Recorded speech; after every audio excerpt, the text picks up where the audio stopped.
How y'all doing? William with A.P.C. Photography. I'm just doing some practice tonight. If you want to know how to get good at this game of doing AV productions, live streaming, live sound, all the rest, they got software that lets you kind of just practice. So this is Midas's software, but everyone has one. Every controlling console has a tablet version of this or a Windows version of this. So today I'm just going to kind of walk through what I do for practicing these things. And if you're interested in or have any questions, just ask me. But mainly, this is just practice for me.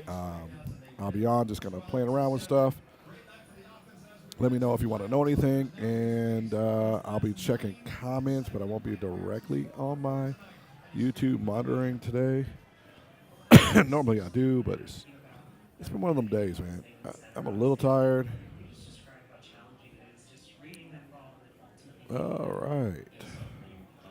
Been a little tired. I've been running like crazy, so tonight I'm just kind of like going through the practice. So this is what you would see as in the real world would be an analog board, but all the features are still here. So you're going to have each channel. You're going to have your main outs, which be your left and rights. Your buses are your additional channels. So 1, 2, 3, 4, 5, 6. In addition to number 1, and I'm going to talk about how each one of these can be a masterpiece for you to do really good in your mixing. So we're going to talk about microphones. We're going to talk about other stuff, but we're going to kind of go through this. This is just for those who are interested in learning about how to really knock out some of this material and becoming good at doing basically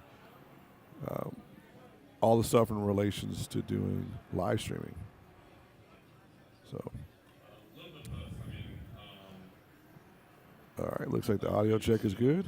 All right, so I'm going to close out this one, throw something else in the ambient in the background, and we're going to talk about why I'm pulling this up. So I've got an event coming up here in about next Friday, and I've got to get someone prepared to handle this. Hold on a second.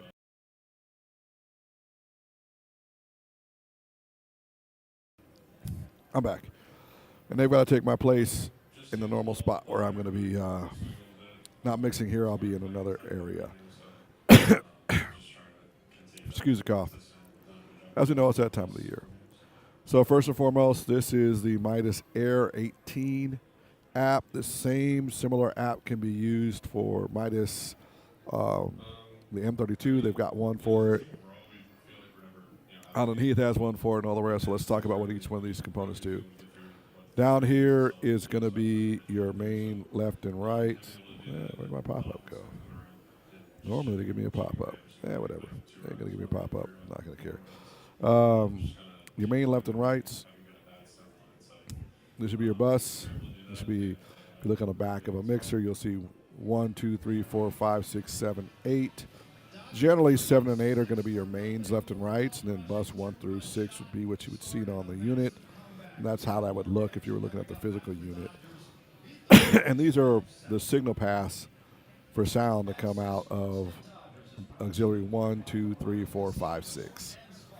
Generally, the main is going to be a stereo signal or a dual mono signal coming out of channels 7 and 8 in this type of mixer, or it could be 15, 16, 23, 24. It kind of depends on the mixer. And those can be reassigned. I'll talk about that later. So here's channel 1, and what can we do with these different channels? So if I select a channel over here, in particular, I can, the basic thing that everyone knows is how to move these sliders. Make them go up and down. And these are all decibel numbers, so this goes from infinity all the way up to plus 10 dBs. Generally, when I'm mixing, and I know there's going to be important for people to hear you, I tend to start here, negative 10. This is for in the room audio. Negative 10 on my faders. I will come over to the channel itself, and I will get this raised up to the point where there's a signal that hits negative 10 to negative 7.5 when someone's talking in the microphone. From there, I'll make certain determinations. if we're going to have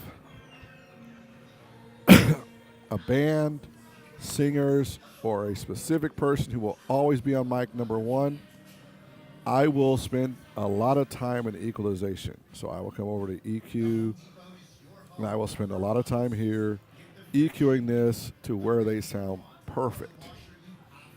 Now, if I have a lot of people switching microphones left and right, I will just work on the low pass. I generally set the low pass at about 95 hertz. And sometimes, depending on the voices I'm dealing with, I might go as high as 125. And you'll see where that curve kind of goes down. But generally, a good mix number there is 105. There'll still be some bass in the voice, but it won't be super rumbly. And then I'll let the microphone's natural EQ curve take care of everything else. For those who have hired sound engineers and you hear this click, click, click, click, pop, pop, pop, pop, pop, and they're blowing out plosives and stuff like that, I'm going to offend some of the people who do that. It's a waste of time. It is absolutely, utterly a waste of time in those types of functions where you know the mic is going to be switched from person to person. And even if it is something you want to do, your plosives and your S's and your plurals are going to be completely different than someone else who may have a plural like this or p like that or p like this. And that's different degrees, or s like that, or t like that, or s like that. So knowing that will help you adjust your plosives better, and that's why you spend a little time with them. And hopefully they give you the sound check time to do that. But if you know you're going to have 10 speakers coming up randomly, grabbing whatever mic they're going to do, and it's a function where they say, yeah, we will only use this one mic for this, and we'll only use that for that. For all of us who've done it before, they won't. They'll keep switching mics left and right, which is just fine. It's what they do. You're there to help them do a good job. You're also there not to over EQ it. And the reason why I'm telling you not to mess too much on the EQ, you can EQ for you the way you speak, and then you may get somebody up there who doesn't know how to speak on a microphone, who may have the microphone well away from their mouth and everything else, and then you're going to have to readjust, and you're going to do everything at unity based on what you're doing, and then you're going to have to raise this up into dynamic and have no more dynamic to work with, and then you got to raise the gain. They're going to get nothing but screeches. If you take the time and just stick with some very basic stuff like this, you can get a good start on things. And then on my mains over here, I would normally have those at -10. I'm sorry, I forgot to do that part first. I'd start us here. Excuse my cough. And let's just say I got 2 microphones I'm doing this with. Or we got 3 microphones that are going to be passed around. I would do the exact same settings. I get us at -10. -10. I get our channel levels up to where it would show -10 to -7.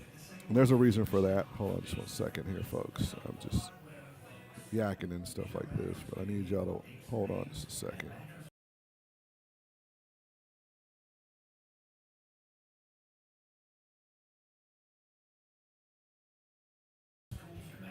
The reason why I am doing it this way instead of some of the ways that we would normally see, where someone's like, oh my God, we got to make sure that we're right here at -3 or -5 and pull compression there.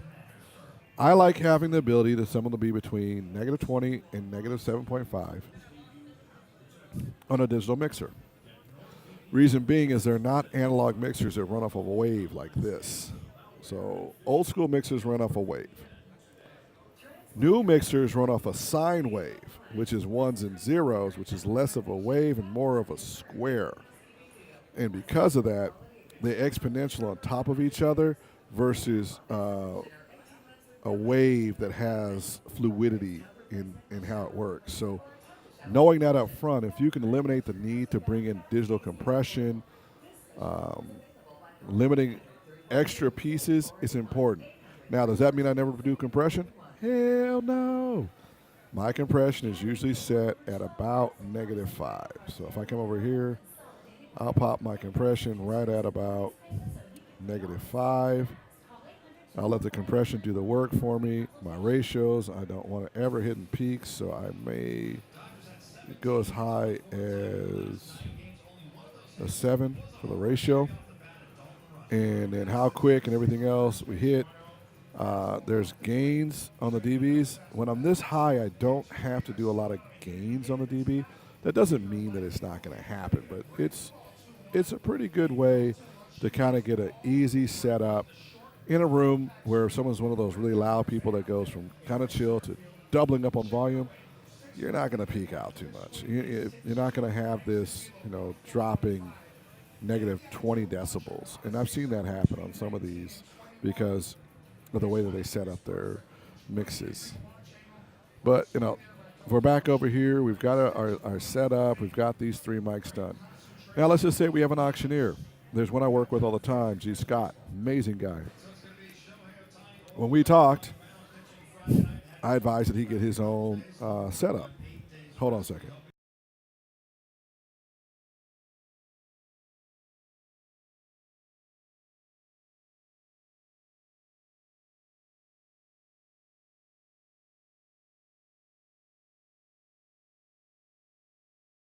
My apologies. Dealing with sinuses. Can't help it. I'm feeling better, but not 100%. Well, there's G. Scott I work with. Now, him, on the other hand, I kind of know his EQ it. I also know how he works. He's one of those few that I mic a little different. I'll start him off still at -10 because it's a really good start point for getting in the room. And I'll explain the -10 once I get through this last piece here. On his EQing, I will come over here, go to his EQ, and I know to bring him down here. I know how to bring him down a little bit here, and I know to brighten him here a little bit, and I know to extend him down.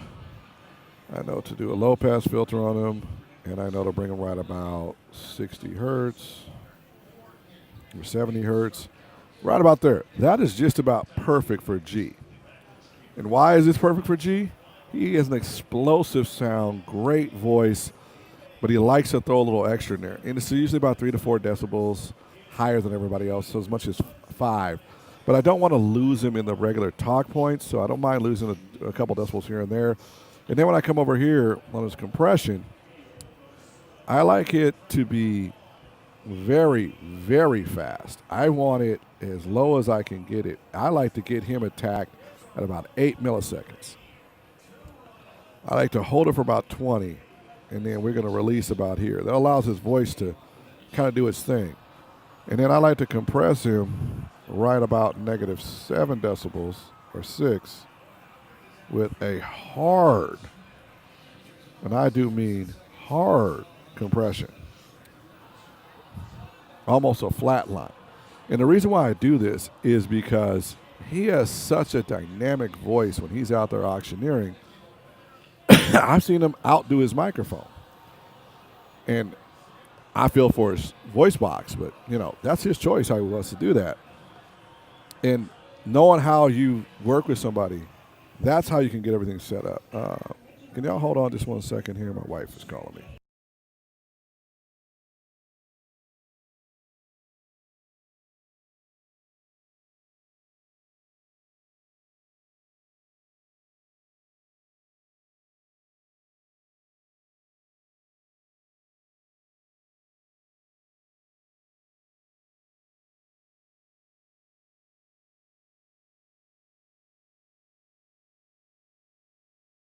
All right, so I got like 2 minutes because we had a good moment just happen.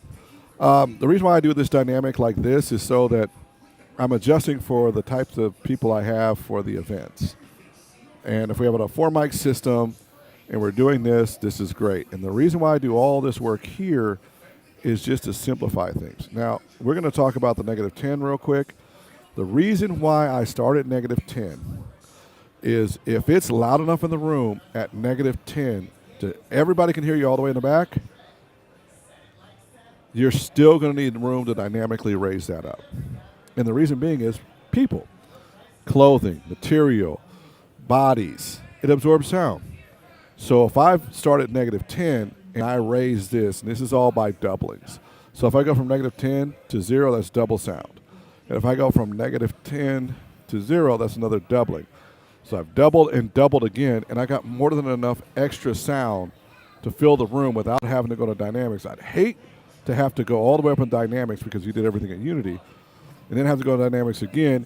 And let's just say the person's voice is super, super soft. So now you got to do extra gain, and then you're going to have all of the screeching sound, especially if they're not used to being in front of a microphone and they hold a microphone too far away. That's why I'm doing the things I'm doing. This is my practice session. I got to go because I had some really cool news that just happened. I will see y'all later. Thank you for everybody who watched. This is a cool little 15-minute piece for y'all. Peace. Gotta go. Been fun.